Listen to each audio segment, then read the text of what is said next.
Laija leplambadagi nakalda thariba chairduda khangpham phamthaduna hik launa kaplari. Mikuptuda Laijagi chimbaldagi tholakliba wahi singduna pathaugi thamoibu kachil taret suna khudum chanchinkre. Laijagi mamangda khu khudak kunduna hik launa kaplibado nipa masu mapi ira chenba makai yengjai aduga tapna hairei. Laija, ai lankre. Nangbu matam sangna wahanbagi, nangi thamoi kahenbagi, nangbu kaphanbagi ai lale. Nungsibagi wasak ngakpa ngamdaba aise. Nangna piningbadan di piyo. Luhongbasu ai haidokre. Nangbusu aina masak takiba kuiri. Aikhoinigi wari pumba loina haikre. Aise nangini haibasu khanghankiba kuiri. Laija pathaugi wahaiduda pathaubu yengduna tapna haire. Adudi inena soidana saugani. Inena saugadaba thabakti tawhaningde. Adugi warido kona sanarasi. Kapato, Laija. Nangna apambado hayo.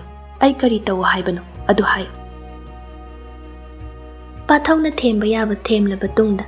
Laija kapado kharadi leple. Adubu khonjal di nik lauri. Yare to kapan. Nakok to chikpana yararoi.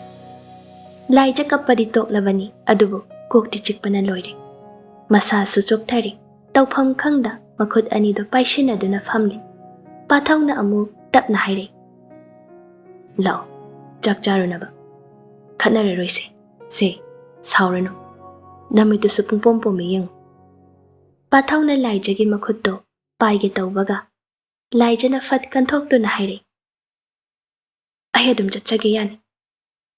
Hainaruba yararoi khangla male. Mamai mamit isuk pathawgi mang thaduna thokre. Anakpa restaurant amada laktuna chaningba khalhanduna chaminare. Pathaudi Laijana charibado mamana macha chak pizabagum kari watli kari pami yengduna leibana thawoina chadre haiba yai.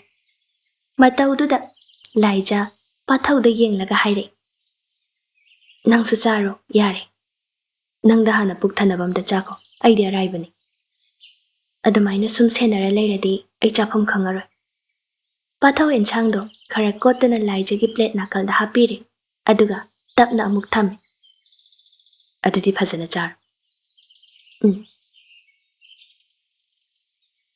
Nungthil khara thengtharakpa matamduda Laijagi mamaga manega machanupi Laijagi lenga hairap oiba amaga lai. Pathaw makhoibu unaramlaga makhoi oina lehaurage hairabaduda hallage haiduna thoglai. Laija su tanna Thindokpa thoglai. Pathawgi gari makhongduda anido lepduna lei. Pathawna walletagi sel khara lawthokduna Laijada pi. Se, nang sel walamgani haibagi piba nate. Aina sum piningdana pibani. Yarani, lauraroigi. Lawshilo, natrade ai nungairaroi. Inegi kaino awadapa nangna chaningba kaino yengduna leishilo. Yarani, namit chuppasu kaithokpire. Aina leiduna pura asu chaningde. Sel oina pira su lawningde. Aina pibo oibagira. Nangi mina pibo oiradi lawgadro. Pathawgi aroibagi wahaiduda Laija nungaitre. Pathawna piriba seldo lawshile. Adugi wanate. Sel se lawrabanina mina piba pidaba khenadaba amuk hana pallano. Adudi matungda aina piba pot chagadra. Aina piba pot lawgadra. Piba yaroi haina athingba soidana laikhini. Matamduda wahawgani. Aduna aibu hainabi thambiganu. Inamado masak yam phajai. Misu yamna phaba male.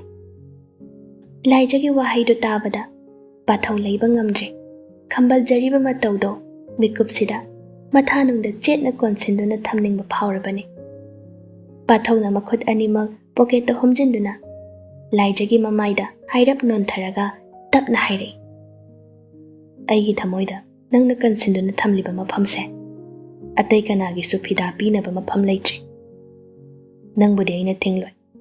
Nangi apambaduna aigi su apambani. Adubu punsi lambisida ayet apan mari mara yetsinaba kaya leirabasu aidi handoktuna leplage khankre. Laija kari su khumde tumin nontaduna lay. Ngasaydi mafamdo gari amata layramdabani. Tapna gari masing yam khalakpaduda pathawna pocketagi phone do lauthoklaga laijagi number da call tawshili. Chattabaduda haire. Number block thamido hang. Laija pathawgi wahaiduda kumpham khangde. Ai khangde. Adudi ai hangbigi piro. Yarani. Adudi ai horen call tawrakani. Adu nangna bahang. Pung kayada. Laija wahang do hek hangdokhibaga wakhal khanglak-laktuna amuk semdoktuna haire. Nate. Aina haibadi ai matam laite. Matam laitabado lehalo. Ai hauzik office da changukini. Aduga yum hek yawbaga call tawrakani. Adu nangna bahangam. Tawrakano ngaishu ngairamoy. Amuk khatnaragumsi. Changkro mayamna changaktena ngainaramani. Anabagi sebari amadagi hena leiba yade haibagi laijagi mamaga maniga hayeng amuk lake hairamlaga hanakre. Mama buchak ising pizaba loiraga laija magi thariba phak mathaktuda famduna lei. Ningsing lai ngasi pathawgi amukta ukhijiba matau ama. Thoibana laijagi manak nakpada khambalbana henkhiduna khoirang khoi shaunaba mataudo ningsingdaba ngamde.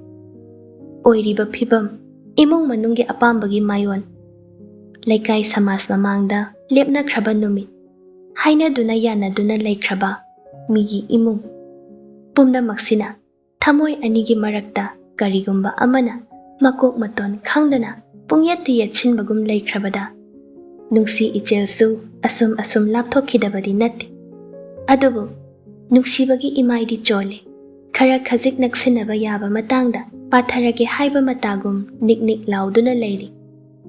Call tawrakani hairambado ngairoi hainadi haikibani. Adubu khara khazik mamsilakpadagi haure. Phone do thangatuna yengba. Number dusu block thambado hangsi hangloi. Una thatbi sanabaga chap manare. Wakhalda khallibado. Number do block di hangde. Adubu call lakpadi ngairi. Mikup khuding. Angakpani nupigi matawsi. Adubu senajariba midugi makha yamna pole. Pung nipan tasilakla phawba call laktabaduda sawba haurabani. Mathanta murum susole. Yum hek yawbaga call tawrakani kainaga. Pung nipan tarasi phaw kanana yumda hanjinadage. Khuldadi ngasaina tumnaramani. Sawningduna wakhaldo mawon khanduna leiringai matam khara haukre. Ngaihak leiraga phone do amuk hangdokduna yenglubada message khara laktuna leirami. Laija block hangoda call tawrake haibani. Laija message tu paithokduna paribani. Tande mande block to hangi. Hek hangbaga pathaw call tawsilai. Kaidawrige tumme asengbairo. Ai halakpa ngairamo call tawrakani hairaga. Pungsi thengabani kanana hojik phaw mapalda leinage. Thabak khara loisindaba yadabagi loisilingai thengkibani. Saurabo nangbo ngaihalena. Aidi ngaisu ngaidana. Aduga karigi sauriba. Saude. Adudi chakti charabo. Aidi chadri. Karigi. Ayum yobada ngairi. Hek yawrakpagani call tawraisi. Adidi chathuro. Tal. Kaigi aduna. Chak charingai nangna mu block tokshin biramadi. Si phaw yam wana haijaraga hangisida. Ine di chak chakrabo. Masadi kamai tawre. Chakre. Hidak charaga pathahankre. Yamna di phagatli. Ward to mi kayam lege. Yam leite. Imaga tharaga anaba ahum. Private hospital amada hongnaba tawsi hayingde. Private ward ta leinaba. Yarani. Doctor na kuina leitrasu yarani hai. Fare adudi. Ay haying ayuk lakani. Kay purawge. Laano. Kaygi. Ngasi laabani na haying laktrasu yarani. Ay nalakani hayradi.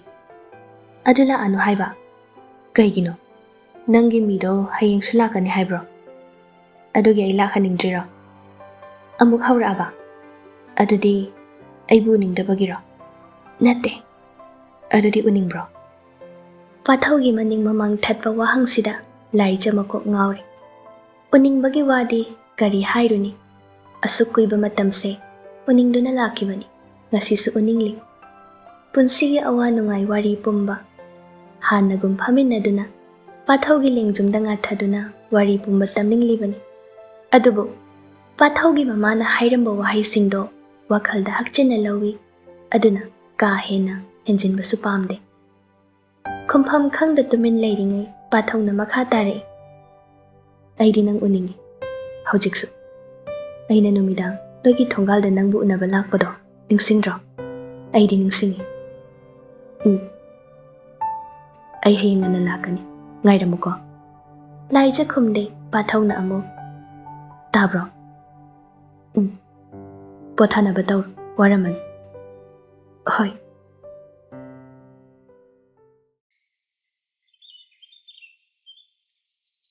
ꯃꯊꯪꯒꯤ ꯑꯌꯨꯛꯇꯣ ꯄꯥꯊꯧ ꯂꯥꯛꯇꯨꯅ doctor ꯎꯅꯔꯦ꯫ ꯍꯤꯗꯥꯛ ꯂꯥꯡꯊꯛ ꯗꯔꯀꯥꯔ ꯇꯥꯕ ꯂꯣꯏꯅ ꯄꯥꯊꯧꯅ ꯆꯦꯜꯂꯤ꯫ ꯂꯥꯏꯖꯅ ꯃꯃꯥꯒꯤ ꯃꯅꯥꯛꯇ ꯆꯪꯂꯛꯀꯅꯨ ꯍꯥꯏꯕꯅꯤ, ꯑꯗꯨꯕꯨ ꯄꯥꯊꯧꯅ ꯀꯩꯁꯨ ꯇꯧꯔꯣꯏ ꯎꯅꯒꯦ ꯍꯥꯏꯗꯨꯅ ꯅꯝꯗꯅ ꯆꯪꯂꯛꯂꯤ꯫ ꯃꯃꯥ ꯁꯈꯤꯁꯨ ꯃꯁꯥꯗꯣ ꯈꯔꯗꯤ ꯅꯨꯡꯉꯥꯏꯔꯤ꯫ ꯄꯥꯊꯧ ꯆꯪꯂꯛꯇꯨꯅ, ꯏꯅꯦ, ꯏꯁꯥ ꯈꯔ ꯅꯨꯡꯉꯥꯏꯔꯕꯣ?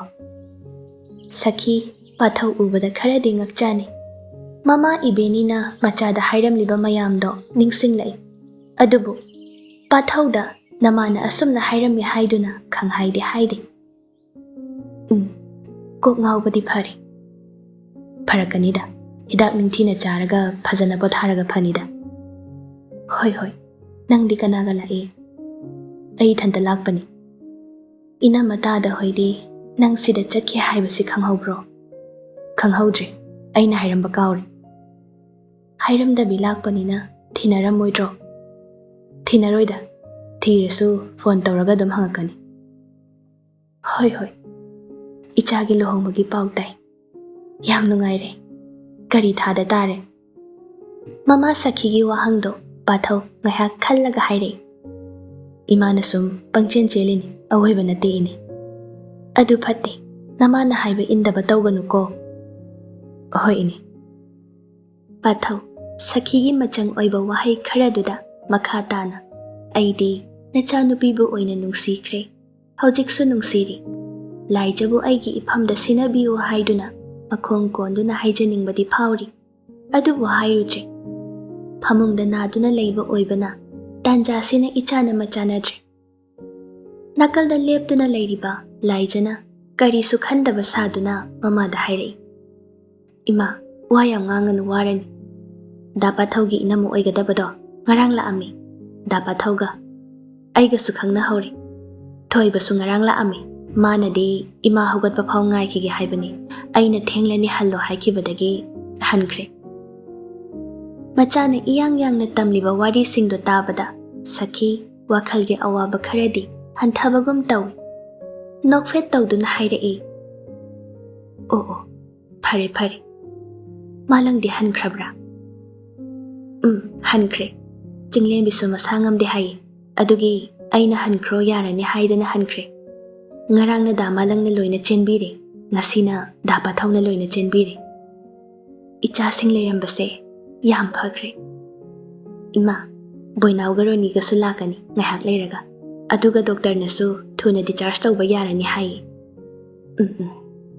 ꯏꯃꯥ, ꯑꯩ ꯗꯥ ꯄꯥꯊꯧ ꯑꯁ꯭ꯋꯥꯏꯐꯥꯎꯗ ꯊꯤꯟꯗꯣꯛꯂꯨꯈꯤꯒꯦ꯫ ꯍꯣꯏ꯫ ꯄꯥꯊꯧꯗꯤ ꯍꯜꯂꯅꯤ ꯍꯥꯏꯕꯁꯨ ꯈꯪꯖꯕ ꯅꯠꯇꯦ, ꯑꯗꯨꯕꯨ ꯂꯥꯏꯖꯅ ꯊꯤꯟꯗꯣꯛꯂꯨꯈꯤꯒꯦ ꯍꯥꯏꯕꯗꯨꯗ ꯑꯗꯨꯗꯤ ꯊꯣꯛꯈ꯭ꯔꯒꯦ ꯍꯥꯏꯔꯝꯗꯨꯅ ꯑꯅꯤꯗꯣ ꯊꯣꯛꯂꯛꯏ꯫ ꯔꯨꯝꯗꯨꯗꯒꯤ ꯍꯦꯛ ꯊꯣꯛꯂꯛꯄꯒ ꯄꯥꯊꯧꯅ, ꯑꯩ ꯊꯤꯟꯗꯣꯛꯑꯒꯦ ꯀꯥꯏꯅ?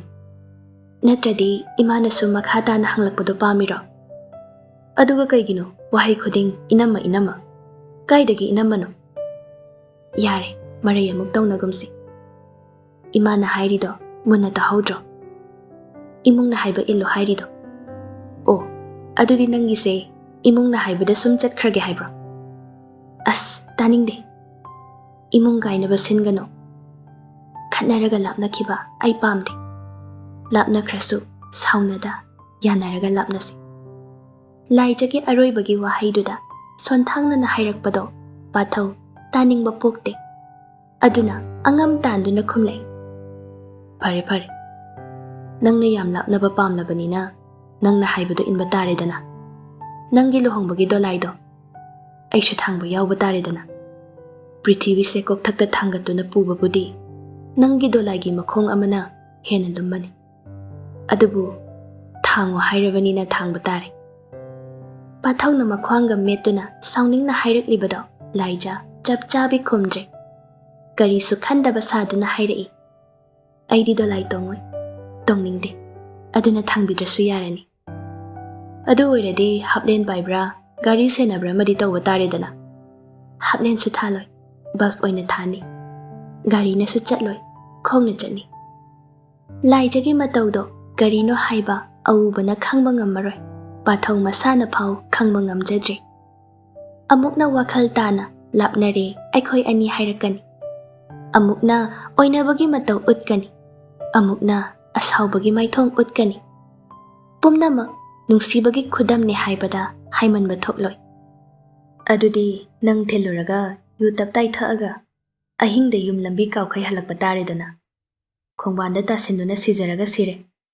Lambi mangdana adum kaidano achatpa amada chatkragana chatkre. Adudi nangi mina aigi luhongba chatpa yaroina thingkini. Thingminaba leite aidi. Mayum leitraba koina paiba chekla olabane aidi. Nangna su changjafam bibidre. Laija phagi phagi dagi mapi ira chelake tawi. Matawdu ubada pathaw su kaishu haide tumen leptuna lei. Ani do ngahak walang amata ngangnade. Sum leptuna leiringai laijagi fondo call lai. Laija fondo wari saba loiraga pathawda onsenduna hairei. Mam hoi lai hai. Boinaw garoni gasu lai hai. Ai changkrage. Nangsu hannaba tawro. Mayam laabanina kaishu tawraroi. Yaradro. Yarani. Thank you. Kaishu kaide. Adudi ai hankrage. Hoi. Laijagi mamana chattuna boinawbu waraktuna mamagi nakta purakpani.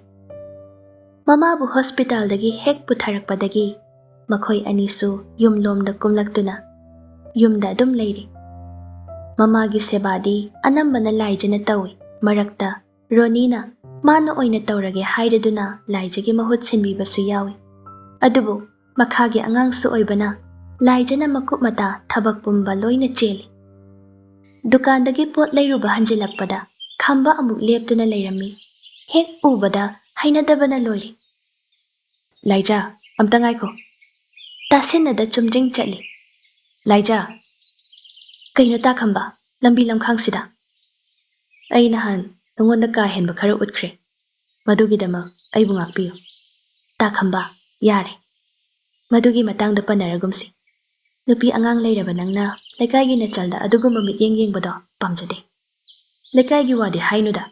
Lekai oirena aidi ataigum nangbu thadoke khande. Matangse isorna tanja pirakpani khalini aidi.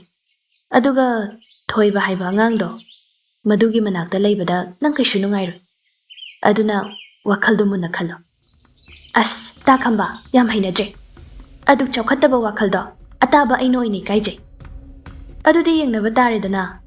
Laija handakki matang sidadi aigi nungsibase arembada tahalloi. Laija makha tano onsinaramdre. Mayum tamna chumdring lai.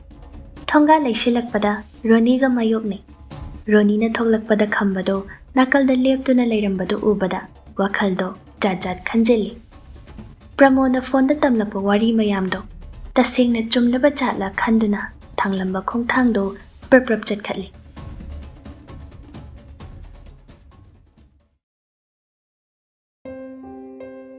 Somda pathawgi imungda machana luhongba yadabagi wahaudagi imungdo mahi langlabani.